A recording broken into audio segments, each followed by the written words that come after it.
वसुदेवसुतं देवं कंसचाणूरमर्दनं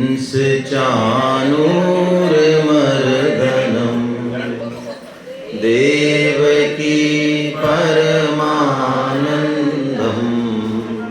कृष्णं वन्दे जगद्गुरुम्। आप सभी वैष्णव जनों के चरणों में दंडवत प्रणाम। हरे कृष्ण हरे कृष्ण।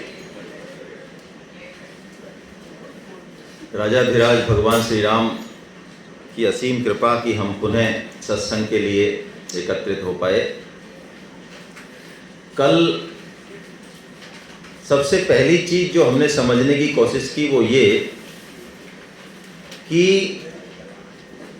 मनुष्य जन्म बहुत दुर्लभ है, लेकिन दुर्लभ चीज भी यदि आसानी से प्राप्त हो जाए तो उसकी महत्ता हमें पता नहीं चलती। इसीलिए उसके साथ हम वो ट्रीटमेंट नहीं करते जो कि करना चाहिए। जैसे कि हमारे पास एक सोने की चैन है, दादी द्वारा दी गई है, बहुत मोटी चैन है, पुरानी चैन है, लेकिन हमें लगता है दादी हमें क्या सोने की चैन देगी, इतने मोटी चैन। हम उसको पीतल की मान के कहीं भी रख देते हैं, बाई भी आती है झाड़ू लगा देती है, उठा के वहाँ रख देती है। तो उसके लेकिन जैसे ही हमें पता लग जाए किसी दिन कि ये तो 24 कैरेट गोल्ड है, तो अब हमारा उस चैन के प्रति जो बिहेव है वो बिल्कुल बदल जाएगा।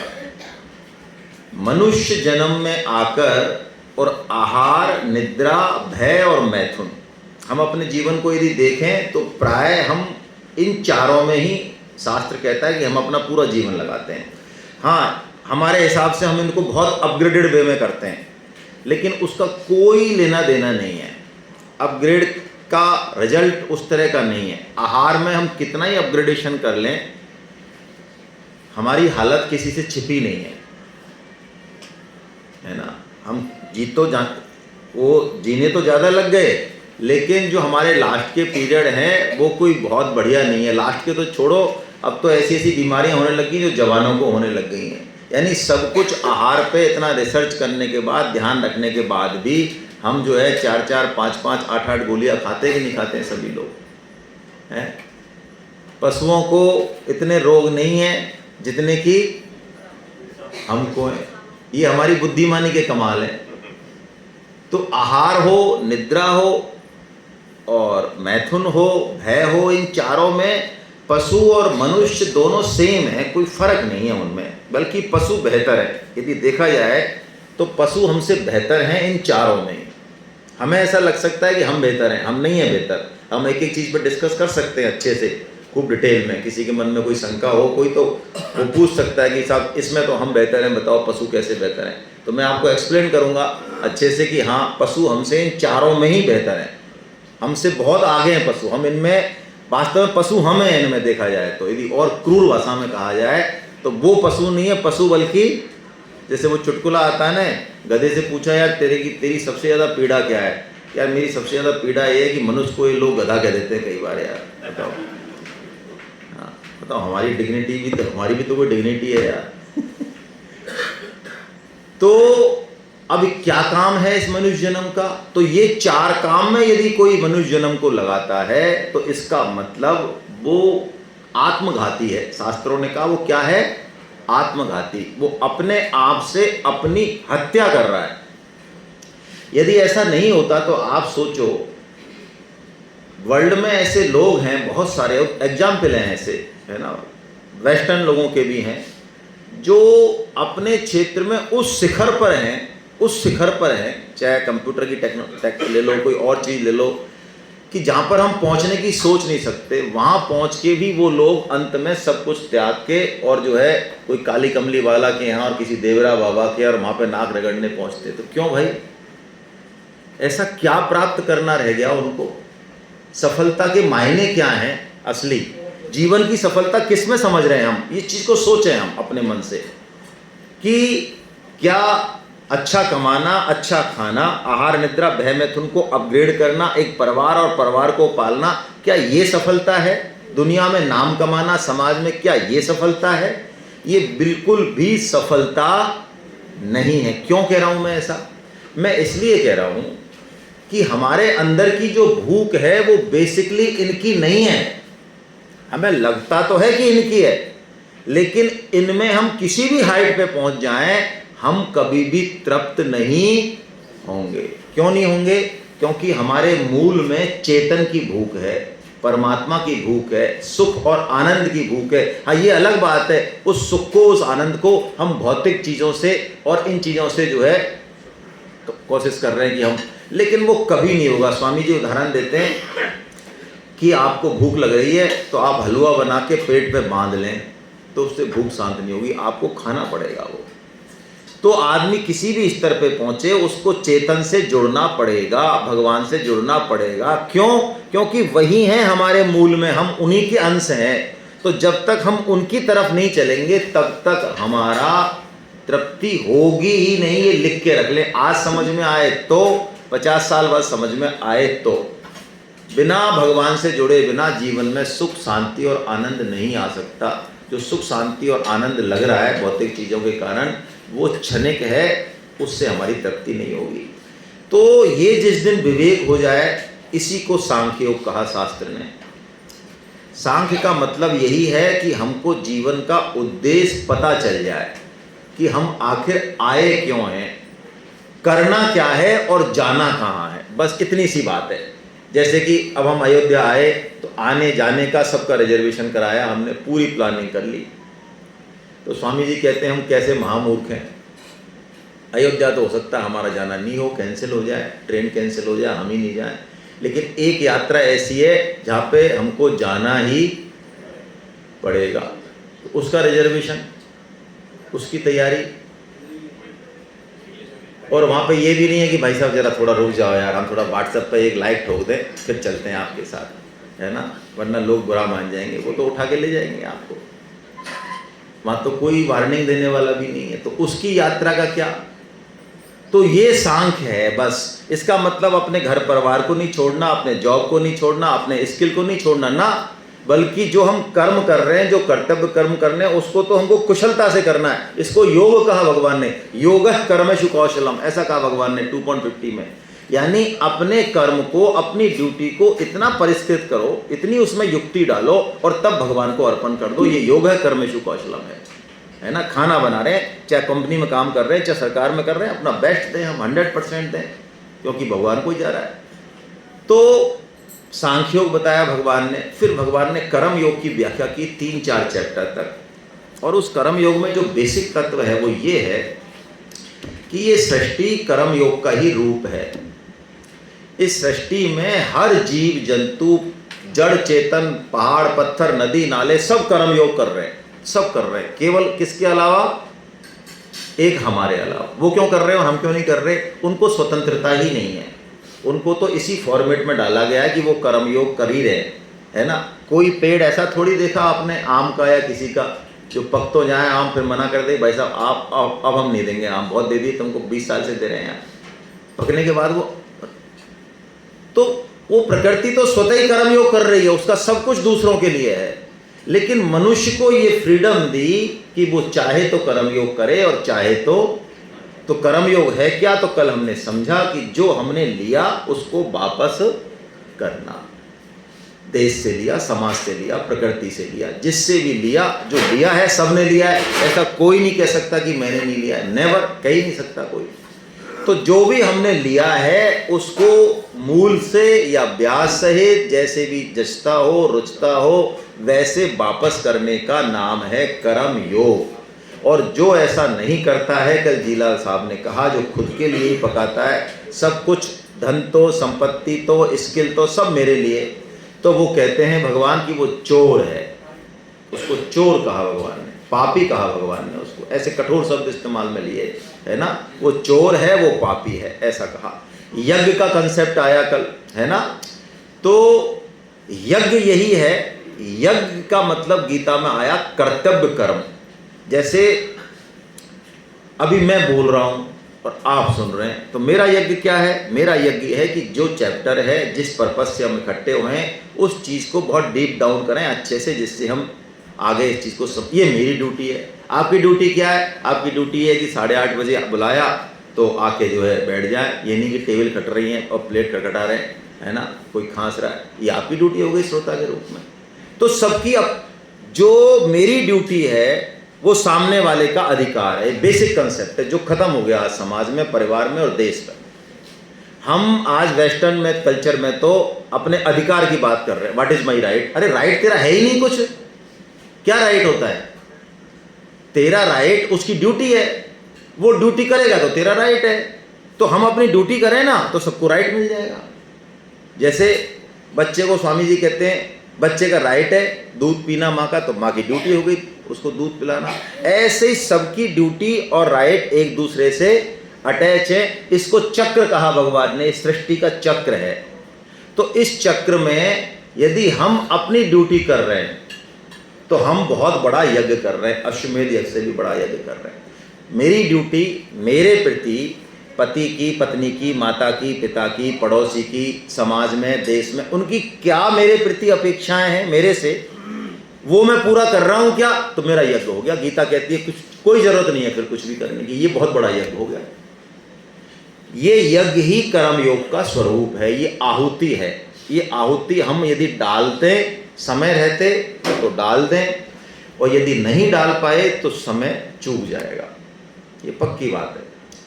जिन चीज़ों में हम इतरा रहे हैं, जो मद है हमारा, मोह है, वो चीज़ें ऐसे फुर्र हो जाएंगी। बहुत कम समय, ऐसा लगता है हमको 10, 5, 20 साल का बड़ा समय ऐसे निकल जाता है समय। जैसे दीपावली की छुट्टी निकलती है ना, बचपन में दीपावली की छुट्टी आती थी 1.5 महीने की, तो पता नहीं आपके साथ क्या होता, तो हम तो सोचते थे अरे हम तो इतने इंटेलिजेंट हैं, 2 दिन में होमवर्क कर देंगे, अभी थोड़ा सा खेलते हैं, अभी यहाँ जाते हैं, ऐसा करते हैं, और आखिर में टेंशन चालू होती। और उस समय कोई ऐसी चीज़ें हो जाती, आखिर में जो है क्लास में पहुँच जाते और वहाँ पे जो है हालत ख़राब होती कि मास्टर जी कहीं हमारे पूछ नहीं रहे, पढ़ाई नहीं कर रहे, बोलो। जबकि वो होमवर्क दिया वो मुश्किल से 7 दिन में होने वाला था, और समय कितना दिया उसके लिए? 1.5 महीना। अच्छा, हमको मनुष्य जन्म में जो समय दिया है, क्या वो भगवत प्राप्ति के लिए कम है? स्वामी जी कहते कई बार इसमें हम अपना टारगेट हिट कर सकते, कई बार, लेकिन वही दीपावली की छुट्टी है ना, 40, 50, 60 सारे काम हमको और इम्पोर्टेंट लगते हैं, और आखिर में ये काम रह जाते हैं। धन यौवन यो जाएंगे, जेहि विधि उड़त कपूर, नारायण गोपाल भज, क्यों चाटत जग धूर। काल करे सो आज कर, और आज करे सो अब, पल में परलय होएगी, बहुर करेगो कब। अभी अभी अभी, अध्यात्म का मतलब है अभी, इसी सांस से शुरू होगा।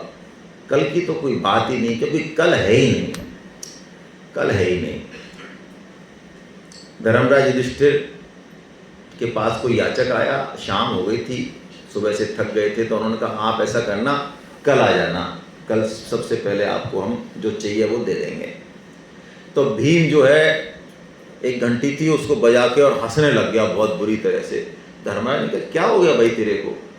कि महाराज मुझे तो आज पता चला है कि हमारे बड़े भाई इतने पावरफुल हैं कि उन्होंने यमराज को भी जीत लिया है। यमराज? मैंने कब जीता यमराज को? अरे आपने जीत ही लिया होगा, तभी तो आप कह रहे हो कल आ जाना, इसका मतलब कल तक आपका टिकट नहीं कटेगा, ये पक्का।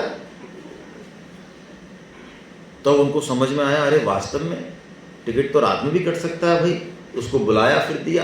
तो इसका मतलब अभी अभी अभी। इसीलिए कल बात हो रही थी, तो हम नाम जप पे 2 चीज़ों पे हम बहुत जोर देते हैं।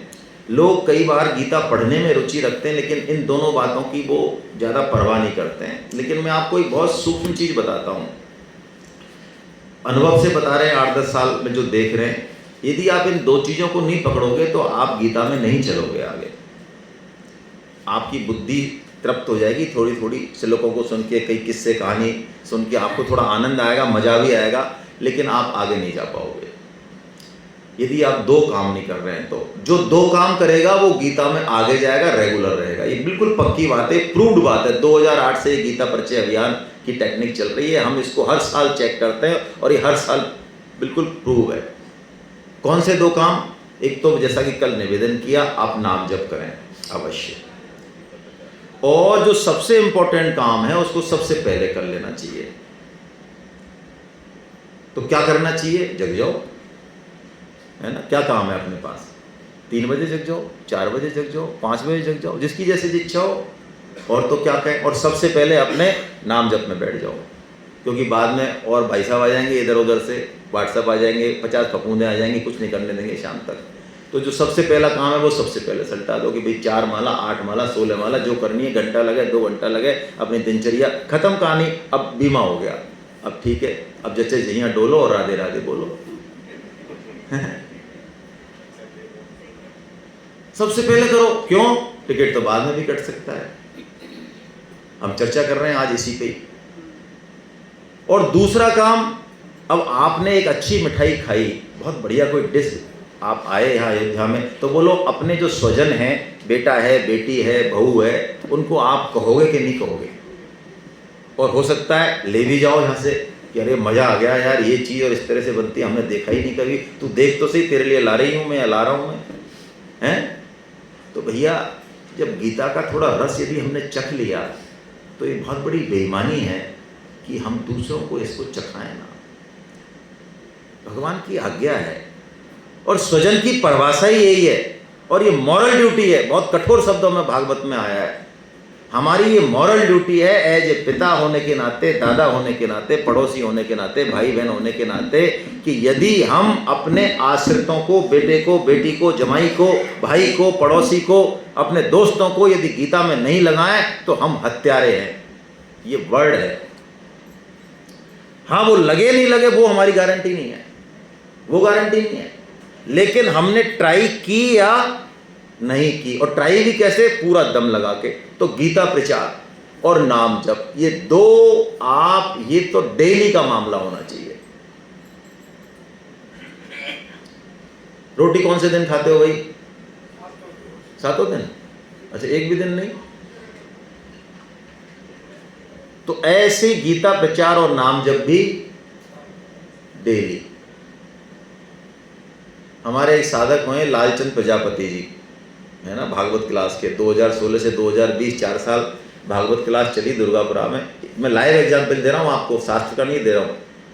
लालचंद प्रजापति जी बहुत सिंपल कैरेक्टर, बहुत ही देसी वेशभूषा।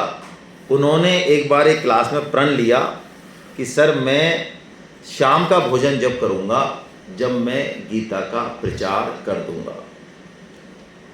आप सोचो वो दिव्य साधक हो गए इस प्रण के बाद, और उनके सामने कैसी कैसी परिस्थिति घटी, भगवान की कैसी कृपा का उनको अनुभव हुआ होगा। आप सोचो, कई बार तो रात के 9 बज गए और वो गीता प्रचार नहीं कर पाए, लोग नहीं सुन रहे हैं उनकी, लेकिन उनका एक प्रण था कि मैं गीता प्रचार करके ही, और 1 साल के लिए उन्होंने एक प्रण लिया। उनके मुँह से जब हमने उनके अनुभव सुने तो हम खुद ही रोमांचित हो गए। मतलब जो कृपा, जो बात, जो अनुभव हमें 10 साल में नहीं हुए, उन्होंने 1 साल में कर लिए। क्यों? उनका प्रण ऐसा था।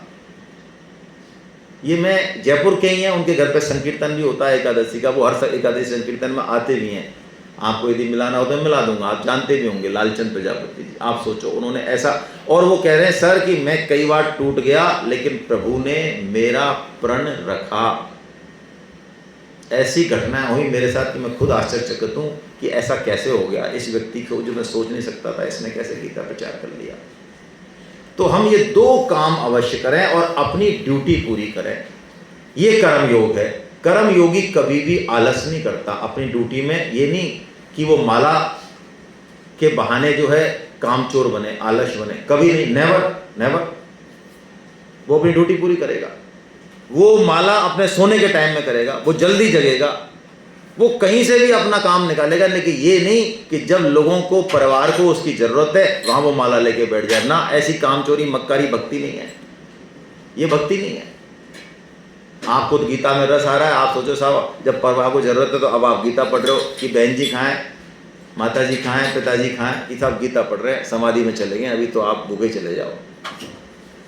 नो, ये भक्ति नहीं है। तो ये कर्म योग करते हुए और ये दो काम करना, और इसके लिए मन को शुद्ध करना बहुत आवश्यक है।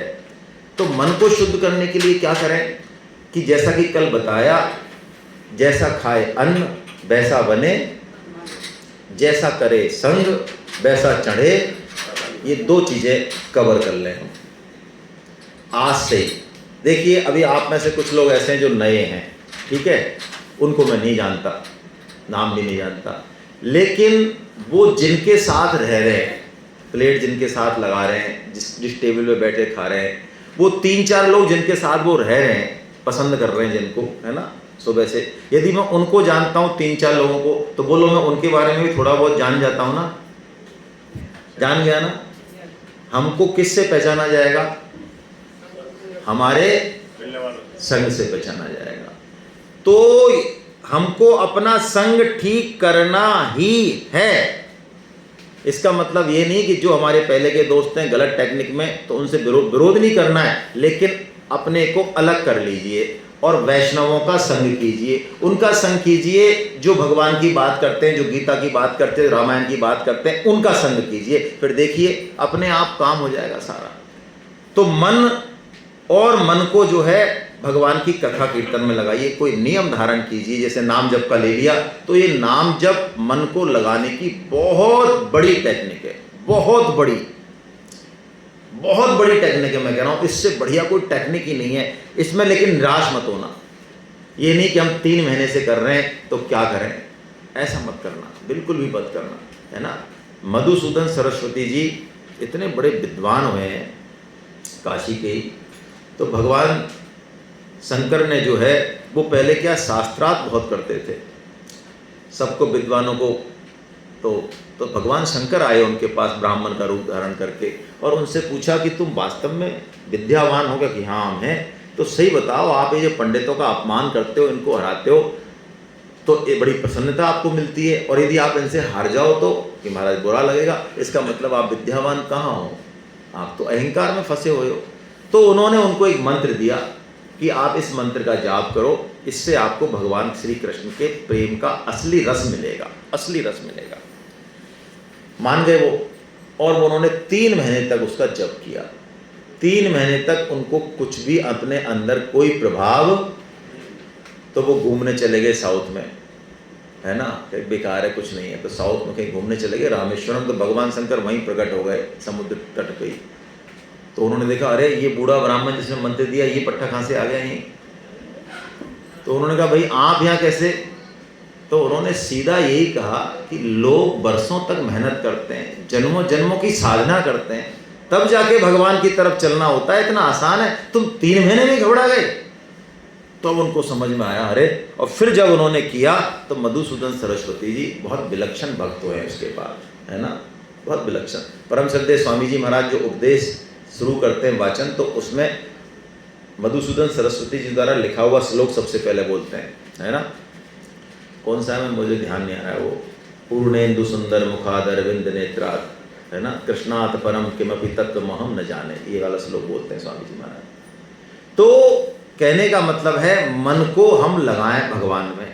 अब भगवान को मन में लगाएं तो भगवान का तत्व जब तक हम नहीं जानेंगे तब तक हमारा मन पूरी तरह से भगवान में नहीं लगता है। वैसे देखो मैं लौकिक एग्जाम्पल देता हूँ। सगाई हो गई मान लो, पहले की बात बता रहा हूँ, आजकल ये जो व्हाट्सएप चल गई और इनका नहीं बता रहा हूँ, पहले बता रहा हूँ। सगाई हो गई तो अब अच्छा लगता है, इनको ये अच्छी लग रही है, उनको वो अच्छा लग रहा है ना। लेकिन अच्छा ही लग रहा है, मन भी खिंच रहा है। लेकिन जब उनको देखेंगे या उनसे बात करेंगे या उनकी क्वालिटीज़ देखेंगे, फ़ोन पे बात हो रही है, मान लो कुछ चीज़ें पता चल रही हैं उनके बारे में, तो जब तक पता नहीं चलेंगी तब तक वो अच्छा लगना बहुत ज़्यादा गहरे में नहीं है। लेकिन मान लो उनके बारे में जान लिया, पता चल गया, फिर वो प्रेम जो है थोड़ा सा गहरा होता है। ऐसे ही भगवान से प्रेम करने के लिए भगवान का तत्व जानना बहुत जरूरी है, तभी हमारी श्रद्धा अटल होगी। नहीं तो क्या होगा, थोड़ा बहुत झटके में हमारी श्रद्धा उड़ जाएगी। इसीलिए भगवान ने 7वां अध्याय शुरू किया, ज्ञान विज्ञान योग, है ना, बता रहे हैं भगवान अपने बारे में। क्योंकि तुलसीदास जी कहते हैं जाने बिनु न होए परतीति, बिन परतीति होए नहीं प्रीति, प्रीति बिना नहीं भगति दृढ़ाई, ज्यों खगेश जल के चिकनाई। क्या बढ़िया बात कही तुलसीदास जी ने।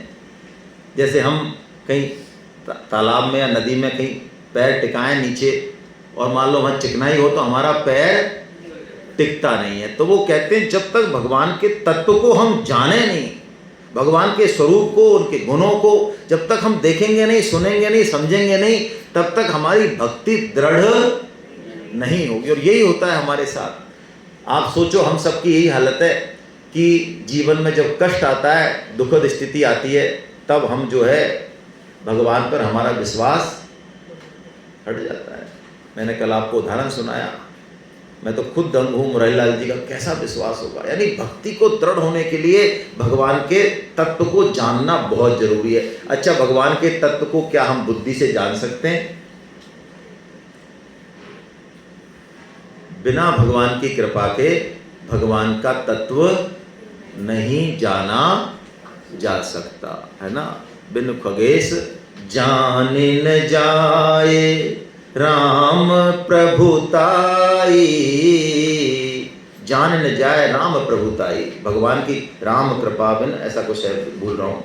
यानी भगवान की कृपा के बिना भगवान के तत्व को नहीं जान सकते। इसलिए भगवान श्री कृष्ण ने 7वें अध्याय में ये कहा कि तू जानने का प्रयत्न तो कर, साधन तो कर, लेकिन आश्रय किसका रख? केवल मेरा रख, मेरा आश्रय रख। ऐसा भगवान ने कल कहा।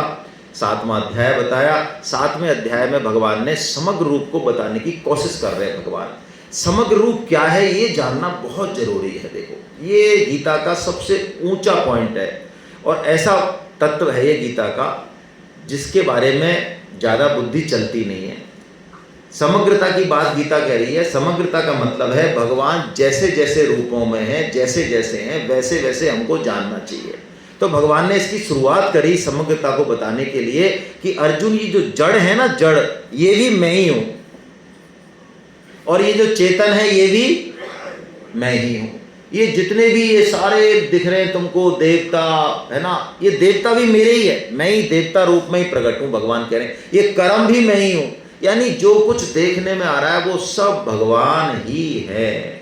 भगवान इसी बात को समझाने के लिए आगे विभूति योग कहेंगे। विभूति योग मतलब जहां पर हमको भगवान बड़े अच्छे से दिखे, हाँ यार ये तो लग रहा है इसमें भगवान है। जैसे अभी हम भगवान श्री रामलला के दर्शन करने गए हैं, तो दर्शन करते हैं तो वो ऐसी अद्भुत जो है मूर्त है, उसको ये देखने का मौका मिले 5 मिनट तो ऐसा लगता है देख जैसे बोलने वाले हैं क्या भगवान, है ना, जैसे बोल पड़ेंगे क्या, बिल्कुल जैसे कि एक रोमांच है, मतलब चेहरे पे एक जीवंतता है उसमें। तो वहाँ जाके हमको लगेगा कि हाँ भगवान श्री राम है। अब हमसे कहें कि इस खंबे में भगवान श्री राम देखो तो हमें टेंशन हो जाएगी, यार इसमें कैसे देख लें, ये तो खंबा है। तो भगवान विभूति योग कहेंगे कि जहाँ जहाँ मैं विशेषता से प्रकट हूँ, तो भगवान विभूति योग भी इसलिए कहेंगे जिससे कि हम समग्र में भगवान को देख सकें। फिर उसका प्रैक्टिकल बताएंगे भगवान कि दिखा तो कह तो दिया मैंने, अब तेरे को प्रैक्टिकल दिखाता हूँ। तो विश्वरूप बताएंगे भगवान कि देख ये सब मेरे नहीं है, देख ये जितने भी कौरव हैं, पांडव हैं, ये सारे नारद मुनि, जितने भी सूर्य, सब मेरे नहीं है, ये मेरे से ही निकले। इसका प्रैक्टिकल भगवान बताएंगे 11वें अध्याय में। तो यानी भगवान क्या बता रहे हैं? समग्र योग को ही बता रहे हैं एंड तक। समग्र को क्यों बता रहे हैं भगवान? यदि कोई समग्र में भगवान देख ले तो फिर कैसी भी परिस्थिति हो, कैसा भी व्यक्ति उसके सामने आए, उसको भगवत स्मरण रहेगा हमेशा। जैसे चोर आया, मान लो कामी आया, क्रोधी आया, लोभी आया, ये बुराई है। लेकिन भक्त तो क्या देखता है? व्यवहार तो यथायोग्य करता है, लेकिन भक्त ये देखता है कि देखो भगवान जो है इस समय ये क्रोध की लीला कर रहे हैं, यानी कितना क्रोध आ रहा है इस व्यक्ति को, भगवान इस रूप में प्रकट है। यानी भगवान इतने रूपों में अलग अलग लीला कर रहे हैं। व्यवहार वो यथायोग्य करेगा, लेकिन मूल में उसकी दृष्टि कहाँ रहेगी? जैसे कि नामदेव जी की कहानी आपने सुनी ना, नामदेव जी जब रोटी पे घी लगाने अंदर जाते हैं तो पीछे से रोटियों को घी लेने जाते तो रोटियों कौन ले जाता है? कुत्ता ले जाता है। तो नामदेव जी को कुत्ता दिखाई नहीं देता, क्या दिखाई देता है? भगवान दिखाई देते हैं। है तो कुत्ता, इसमें तो कोई दो राय नहीं है, कुत्ते के रूप में, लेकिन है कौन है? भगवान है। तो ऐसे इस समग्र रूप को भगवान जो है बताते हैं। लेकिन समग्र रूप को जो भगवान बता रहे हैं तो बीच में ही अर्जुन जो है कुछ प्रश्न कर लेता है ना। अर्जुन क्या प्रश्न करता है? अर्जुन ये पूछता है, भगवान ने कुछ क्या नए शब्द कहे, है ना। भगवान ने कहा, अर्जुन ये जो अधिभूत है ना, अधिभूत मतलब जड़ तत्व, ये भी मैं ही हूँ, ठीक है। और अधिदेव यानी ये देवता जितने भी हैं ये भी मैं ही हूँ, और अधियज्ञ ये भी मैं ही हूँ। अधियज्ञ यानी भगवान विष्णु, ये भी मैं ही हूँ। और भगवान ने इसके अलावा कहा, विष्णु हो गए सगुण, ब्रह्म वो हो गए निर्गुण, ब्रह्म भी मैं ही हूँ, अध्यात्म यानी जीव भी मैं ही हूँ, और कर्म भी मैं ही हूँ। तो अर्जुन ने प्रश्न पूछ लिया भगवान से, 7 प्रश्न ठोके अर्जुन ने एक साथ। कितने?